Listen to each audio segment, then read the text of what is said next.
আসসালামু আলাইকুম। এর আগের ভিডিওতে আমরা ২ নম্বর পৃষ্ঠার উপর ভিডিও করেছি।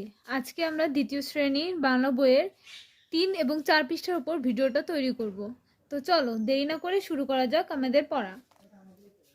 দেখো এখানে কি দেওয়া আছে? দেওয়া আছে ২।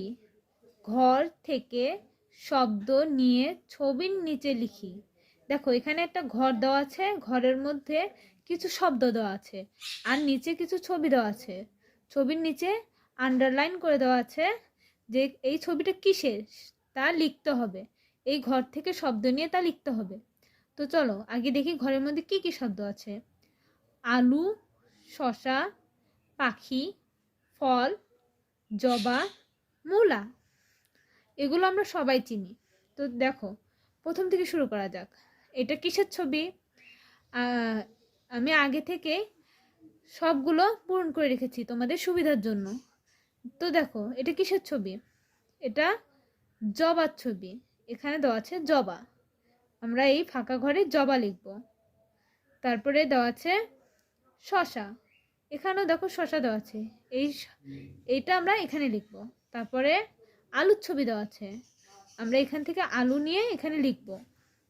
তারপরে মূলার ছবি দেওয়া আছে, আমরা এখানে মূলা আছে সেই মূলাটা লিখব।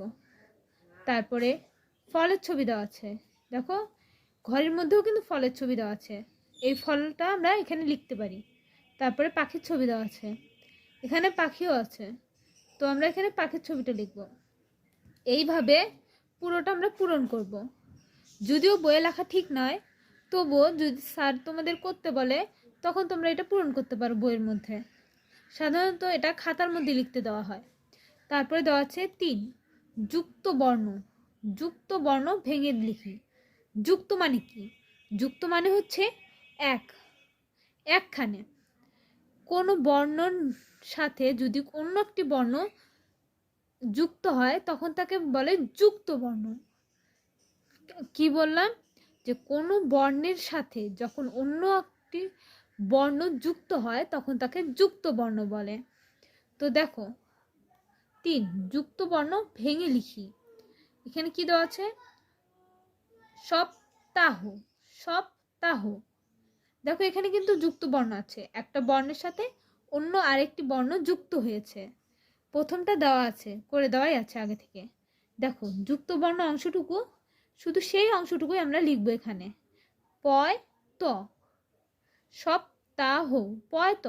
এখন আবার এই পয়তকে ভাঙতে হবে আমাদেরকে, যেখানে কি কি বর্ণ আছে সেটা আমাদেরকে লিখতে হবে। দেখো এখানে প্রথমে আমরা দেখতে পাচ্ছি যে প আছে, তাই আমরা প্রথমে পটা লিখব।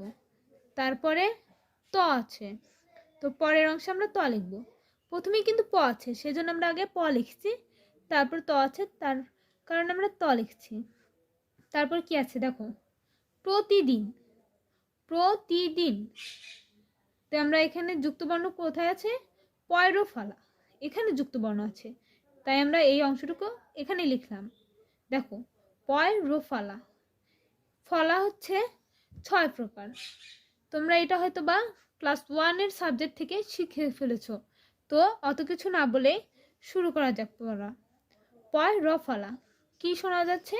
পয় র ফালা, র শোনা যাচ্ছে, র ফালা। তো আগে প আছে, তাই আমরা প লিখলাম প্রথমে, তারপর র ফলা।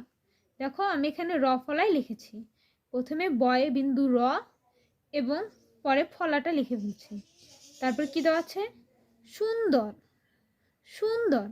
এখানে যুক্ত বর্ণটা ৯ দ এই জায়গায় আছে, যার কারণে আমরা এই ৯ দটা আগে লিখলাম। ৯ দ। প্রথমে কি আছে? দন্ত ন, তাই আমরা দন্ত নকে আগে লিখলাম, তারপরে দ, দটাকে পরে লিখলাম। তারপরে আছে শুক্রবার। শুক্রবার। তো এখানে যুক্ত বর্ণটা হচ্ছে কয় রফলা, শুক্রবার, তাই আমরা কয় রফলাকে আলাদা করে লিখলাম। লেখার পর প্রথমেই তো দেখা যাচ্ছে যে কটা সবার আগে, তাই আমরা কটাকে আগে লিখলাম, তারপরে রফলাকে পরে লিখলাম। দেখো এখানেও কিন্তু আমি র আলাদা করে লিখেছি, তারপরে ফলাটা ব্র্যাকেটের মধ্যে রেখেছি। তোমরা বুঝতে পেরেছো এই পৃষ্ঠা ৩ থেকে। এখন আমরা ৪ পৃষ্ঠায় চলে যাই। দেখো এই অংশটুকুও কিন্তু আমি আগে থেকে পূরণ করে দিয়েছি তোমাদের সুবিধার জন্য। তো চলো শুরু করা যাক। দেখো এখানে কি দেওয়া আছে, 4 ছবি দেখি। দেখো এখানে কিছু ছবি দেওয়া আছে, ছবিগুলো আমরা দেখে কি বুঝতে পারি সেটা এখানে লিখতে হবে। দেখো এলোমেলো বর্ণ থেকে শব্দ তৈরি করি, লিখি ও পড়ি। দেখো এখানে কিছু ছবি দেওয়া আছে, ছবির সাথে মিল রেখে কিছু এলোমেলো বর্ণ দেওয়া আছে। এলোমেলো বর্ণগুলোকে আমাদের গুছিয়ে লিখতে হবে। দেখো প্রথমেই একটা লিখে আমাদেরকে বোঝানো হয়েছে, এটা কিসের ছবি, গাছের ছবি, আমরা সবাই জানি। দেখো কিন্তু এখানে কি লিখেছে, প্রথমেই ছ লিখেছে, তারপর গয় আকার লিখেছে। এটা কি হলো, এটা হলো না। তাই এগুলো এলোমেলোভাবে আছে, আমাদের একে গুছিয়ে লিখতে হবে। দেখো গয় আকার ছ, গাছ, কত সুন্দরভাবে দেওয়া হয়ে গেল, গাছ। তারপর দেখো তো এটা কিসের ছবি, এটা একটা বাগানের ছবি। তো এখানে দেখো এলোমেলো করে দেওয়া আছে, সেটাকে সাজিয়ে আমরা এইভাবে লিখতে পারি, বয়াকার গয়াকার দন্তন্য বাগান। তারপরে এগুলো কিসের ছবি, এগুলো সব মিলিয়ে সবজির ছবি। দেখো এগুলো যেহেতু এলোমেলোভাবে আছে, আমরা সাজিয়ে এভাবে লিখতে পারি, দন্ত স ব বর্গের জয় হিস্সি সবজি। তারপর একজন বয়স্ক মহিলার ছবি দেওয়া আছে। বয়স্ক মহিলারা সাধারণত আমাদের দাদিমা বা দাদি নানি হয়ে থাকে। তো এখানে যেহেতু ময় আকার দয়সী দয় আকার দেওয়া আছে, তাহলে এটা দাদিমাই বোঝাচ্ছে। তো এই ফাঁকা ঘরে আমরা দয় আকার দয়সিকার ময় আকার দা দি মা লিখতে পারি। তারপরে দেওয়া আছে 5 খালি ঘরে শব্দ বসিয়ে বাক্য তৈরি করি। দেখো আগে থেকে কিছু বর্ণ দেওয়া আছে, বক্সের ভিতরে কিছু বর্ণ দেওয়া আছে। দেখো সুন্দর, প্রতিদিন, খুশি, শুক্রবার, আমি ড্যাশ দাঁত মাজি। আমরা সাধারণত প্রতিদিন দাঁত মাজি, তো এখানে কি লিখবো, আমি প্রতিদিন দাঁত মাজি। তারপরে দেওয়া আছে খ তার ছবি আঁকা অনেক সুন্দর হয়েছে। তারপরে আমাকে দেখে নানা ভীষণ খুশি হয়েছেন। তারপরে শুক্রবার স্কুলে ছুটি থাকে। দেখো এই যে শব্দগুলো দেওয়া আছে ঘরের ভিতরে, সেই শব্দগুলো কিন্তু এখানে সুন্দরভাবে সামঞ্জস্যভাবে বসানো হয়েছে।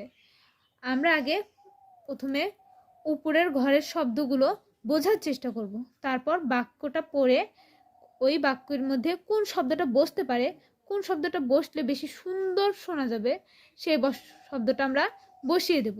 দেখো তাহলে এখানে কত সুন্দরভাবে প্রত্যেকটা শব্দ একটা অর্থপূর্ণ বাক্যের গঠন করেছে। তো